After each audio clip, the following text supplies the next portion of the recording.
Gloire à Dieu. Que le Seigneur Jésus vous bénisse abondamment. Que la grâce de Dieu repose sur vous abondamment. Nous voici dans une nouvelle année, en 2025, et j'aimerais prier le Seigneur que sa gloire se manifeste dans nos vies, que sa grâce repose sur chacun d'entre nous. Nous savons très bien que nous nous approchons de plus en plus vers la fin des temps, ou bien la fin du monde, et nous savons que plus le temps avance, plus le royaume de Dieu est proche. Le Seigneur Jésus nous a donné des signes et nous a dit que lorsque nous entendrons parler de guerre, de bruit de guerre, des famines, des pestes, des inondations, des tremblements de terre, des soulèvements des peuples, nous devons nous redresser et lever nos têtes, car notre délivrance approche. Nous sommes donc plus proches de notre délivrance que nous ne l'avons jamais été. Aujourd'hui, nous sommes à la fin des temps, véritablement à la fin des temps, avec la guerre un peu partout sur la terre, et nous devons comprendre que nous sommes réellement à la fin du monde et que notre délivrance est proche. Je crois que j'ai déjà expliqué ces choses dans certaines de mes vidéos, car la fin du monde ne veut pas dire la fin de la destruction de la terre, mais c'est la fin de la race d'Adam, la fin du monde gouverné par la race d'Adam.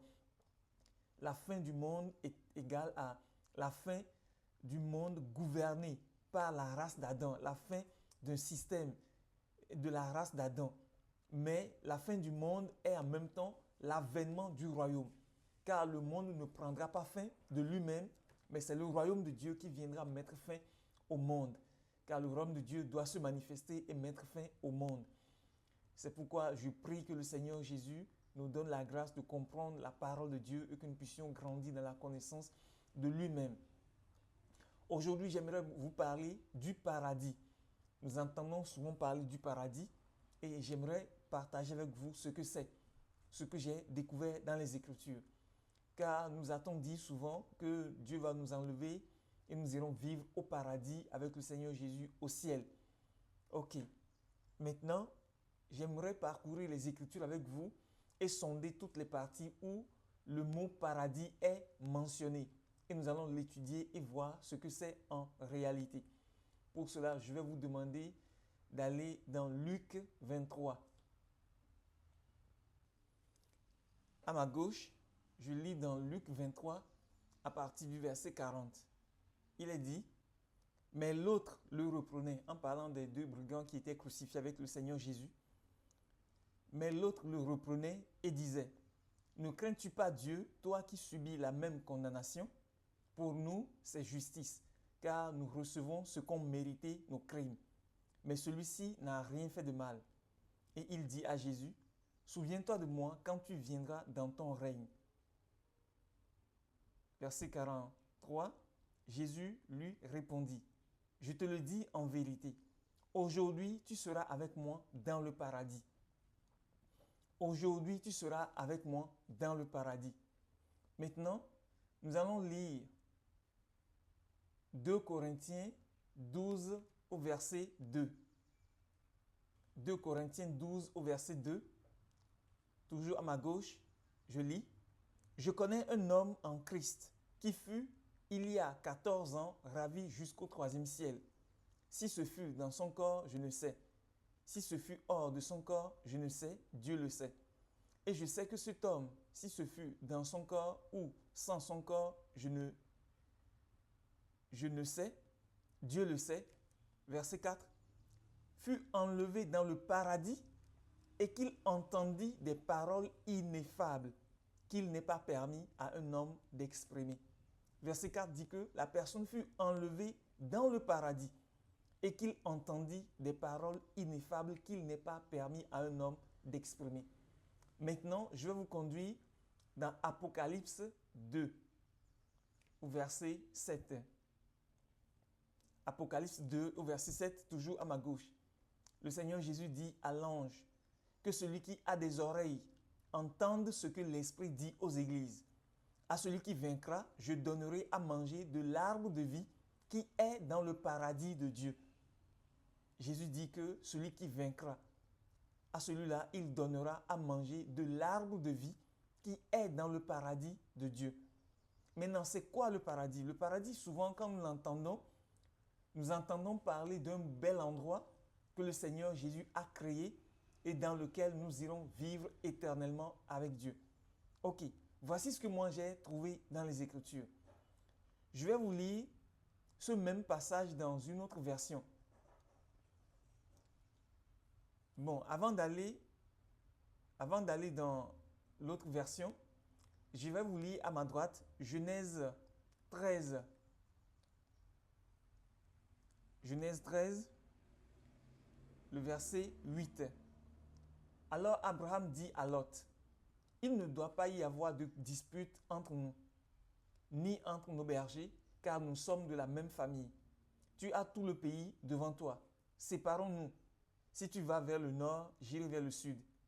Et si tu vas vers le sud, j'irai vers le nord. Lot regarda, il vit que toute la région du Jourdain était bien arrosée jusqu'à Soar, avant que le Seigneur détruise Sodome et Gomorrhe. Elle était comme un paradis, comme la vallée du Nil. Je reprends le verset 10. Lot regarda, il vit que toute la région du Jourdain était bien arrosée.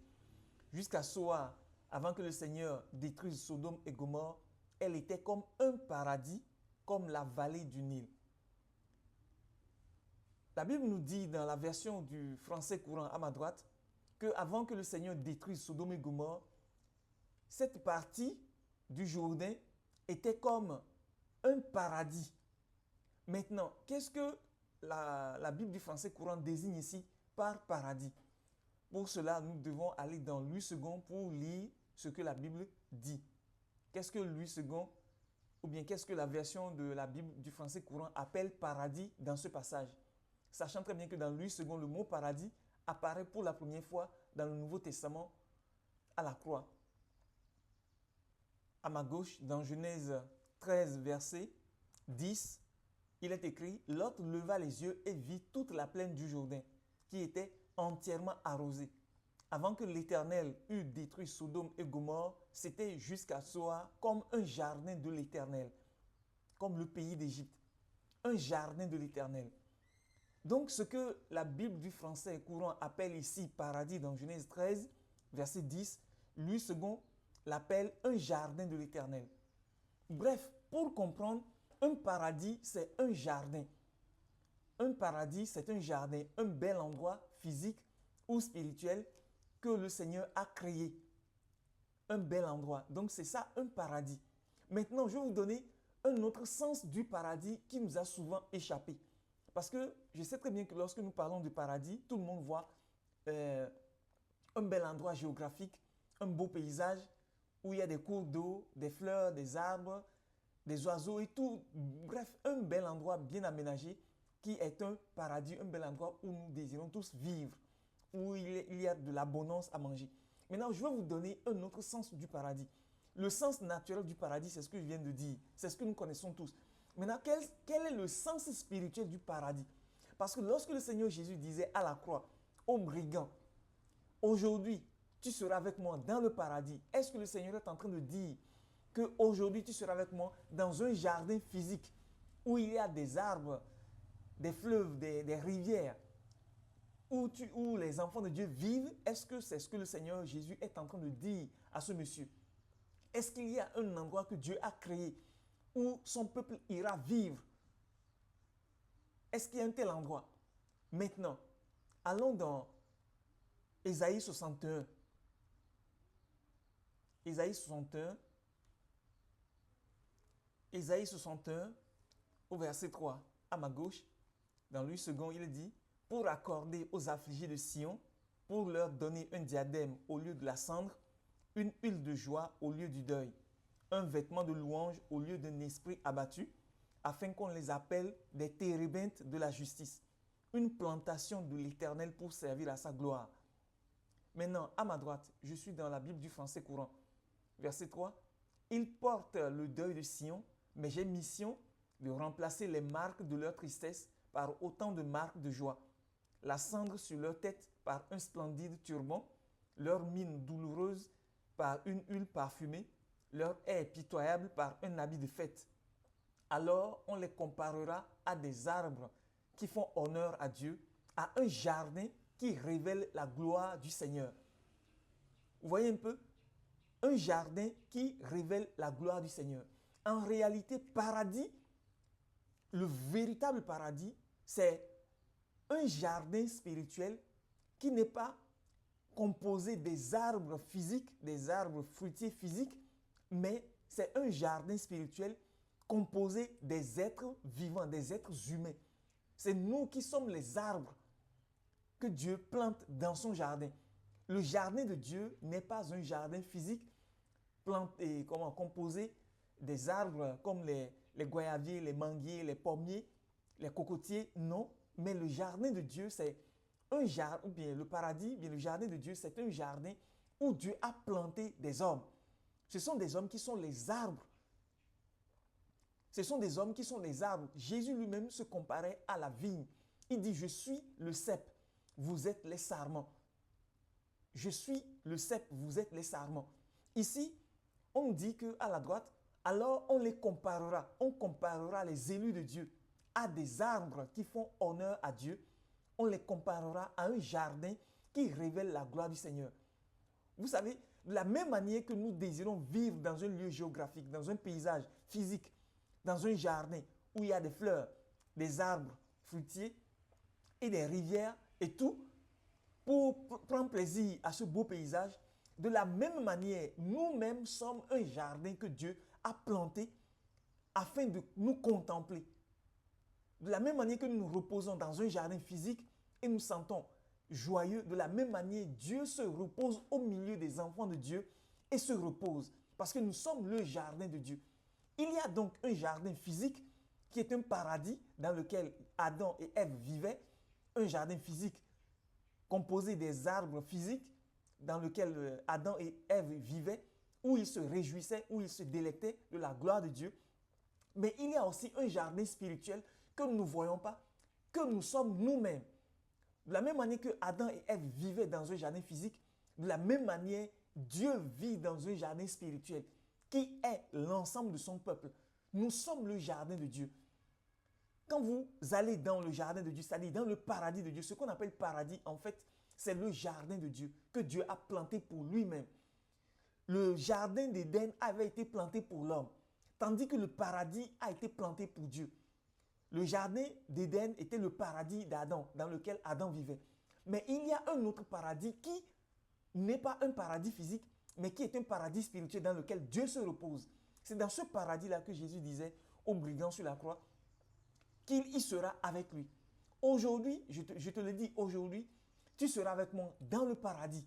Le paradis dont il est question, ce n'est pas un endroit physique où les enfants de Dieu se reposent, mais c'est l'ensemble de tous ceux qui, par exemple, appartiennent à Dieu, qui ont déjà quitté ce monde-là. Ils forment le paradis de Dieu. Ils forment le paradis de Dieu. Il n'y a pas un paradis en dehors de nous, en particulier un paradis spirituel. Et Jésus disait dans Apocalypse 2, au verset que j'avais lu, au verset 7 de Apocalypse 2 à ma gauche, que celui qui a des oreilles entende ce que l'Esprit dit aux églises. À celui qui vaincra, je donnerai à manger de l'arbre de vie qui est dans le paradis de Dieu. Il n'y a pas un arbre de vie dans un lieu géographique physique, parce que l'arbre de vie n'est pas physique. L'arbre de vie, c'est Jésus-Christ. Il n'y a pas deux arbres de vie. Un qui est physique et un qui est spirituel. Jésus dit, c'est moi la vie. La vie, c'est moi. Le pain de vie, c'est moi. L'eau de vie, c'est moi. Donc, l'arbre de vie, c'est Christ. L'arbre de vie dans le jardin d'Éden, c'est Christ. Ce n'était pas un arbre physique. Si c'était un arbre physique et que les anges avaient été dépêchés pour le protéger, jusqu'à ce jour, nous verrions cet arbre physique-là protégé par des anges. Dieu ne l'a pas transporté, Dieu ne l'a pas transposé du physique vers le spirituel ensuite, après la désobéissance. Non. L'arbre de vie a toujours été un arbre spirituel que Adam devait manger, non pas pour nourrir son corps, mais pour nourrir son âme. De la même manière, pour faire une parenthèse, l'arbre de la connaissance du bien et du mal n'était pas un arbre physique, mais c'était un arbre physique et spirituel, et c'était l'homme lui-même. Car l'homme devait choisir entre la volonté de Dieu et sa propre volonté. Il devait choisir se soumettre à Dieu en consommant l'arbre de vie, ou bien déclarer son indépendance en consommant l'arbre de la connaissance du bien et du mal. Adam devait faire ce choix. Le même choix, Dieu l'a donné aux enfants d'Israël dans Deutéronome. Voici, je mets devant toi la vie et la mort, l'obéissance et la désobéissance. Quand vous désobéissez à Dieu, vous mourrez. Quand vous obéissez à Dieu, vous vivrez. Et Paul aussi le dit dans Romains 8, à partir du verset 13. Si vous vivez selon la chair, vous mourrez. Si vous vivez selon votre propre nature, vous mourrez. Mais si par l'Esprit de Dieu, vous faites mourir les actions du corps, vous vivrez. Donc nous avons toujours ces deux choix. Les deux choix-là, il s'agit de choisir entre Dieu et nous-mêmes. Si nous choisissons Dieu, nous nous soumettrons et nous aurons toujours la vie. Mais dès l'instant où nous choisissons nous-mêmes, c'est-à-dire l'arbre de la connaissance du bien et du mal, nous mourrons immédiatement. Donc pour revenir, le paradis dont il est question, le véritable paradis, c'est un jardin de Dieu qui n'est pas fait d'arbres physiques, mais d'arbres spirituels. Parce que chacun de nous est un arbre spirituel. Nous formons le jardin de Dieu. Et c'est au milieu de nous que Dieu veut vivre. C'est au milieu de nous que coule le fleuve de vie. Jésus dit à celui qui vaincra, je donnerai à manger de l'arbre de vie qui est dans le paradis de Dieu. Nous sommes le paradis de Dieu et c'est au milieu de nous que se trouve Jésus-Christ qui est l'arbre de vie. C'est uniquement au milieu de nous. On ne trouve l'arbre de vie nulle part ailleurs. On ne le trouve pas en Iran, ni en Irak, ni en Turquie, ni nulle part, ni en Israël, mais uniquement en Christ. C'est uniquement en Christ que se trouve l'arbre de vie. Et le paradis dans lequel cet arbre de vie n'est pas un paradis physique dans lequel il faut entrer pour manger de cet arbre-là, mais nous sommes le paradis de Dieu. Tous ceux qui ont servi Dieu forment le paradis de Dieu. Donc à partir d'aujourd'hui, lorsque vous lisez les Écritures ou lorsque vous entendez paradis, ne voyez pas toujours un jardin physique, mais voyez aussi et surtout un jardin spirituel. De la même manière que nous contemplons la gloire de Dieu physiquement, en voyant la beauté du monde que Dieu a créé, le paradis que Dieu a créé, de la même manière, Dieu nous contemple aussi. Nous contemplons les beaux arbres. C'est comme quelqu'un que Dieu a planté comme un arbre dans son jardin. Quand Dieu le voit porter du fruit, Dieu est fier de lui. Et quand Dieu entre dans son jardin que nous sommes et qu'il voit quelqu'un porter du fruit, mais qu'il y a des branches qui ne portent pas du fruit, qu'est-ce que Dieu fait? Dieu prend un sécateur et coupe la branche morte. Et dès qu'on coupe une branche morte, là, vous sentez la douleur, non pas physiquement, mais peut-être que dans le monde physique, vous allez remarquer que quelqu'un vous a provoqué, quelqu'un vous a agressé et que vous avez senti la colère au-dedans de vous. Mais vous faites tous vos efforts pour vous dominer. Eh bien, vous pouvez imaginer que peut-être dans le spirituel, Dieu est en train de vous élaguer, Dieu est en train de vous débarrasser des branches mortes. Dieu est en train de vous émonder, de vous débarrasser des branches mortes. Nous sommes les arbres de Dieu dans le jardin de Dieu. Nous sommes la plantation de l'Éternel pour servir à sa gloire, comme Ésaïe 61, verset 3 le dit. Nous sommes la plantation de l'Éternel. C'est nous le jardin de Dieu et c'est nous le paradis de Dieu. Il n'y a pas de paradis réel en dehors du peuple de Dieu. Le peuple de Dieu est le paradis de Dieu qui est encore appelé le jardin de Dieu. Voilà ce que j'aimerais partager avec vous aujourd'hui. Je vous invite à réfléchir sur cet enseignement, à lire les Écritures dans tous les lieux, dans tous les passages où on a parlé de paradis. Essayez de comparer, voir qu'est-ce que vous pouvez lire dans d'autres versions. Dans d'autres versions, vous pouvez toujours trouver paradis, mais dans d'autres versions encore, vous pouvez toujours trouver jardin de Dieu. Et réfléchissez-y. Dieu n'a rien à faire avec un jardin physique. Le jardin physique, c'est pour la contemplation des hommes. Mais le jardin véritable, c'est pour la contemplation de Dieu lui-même. Nous sommes le jardin de Dieu que Dieu contemple, au milieu duquel Dieu se réjouit, au milieu duquel Dieu se repose. Vous êtes le jardin de Dieu.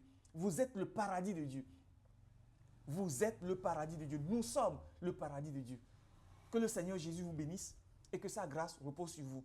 Je vous souhaite une bonne journée.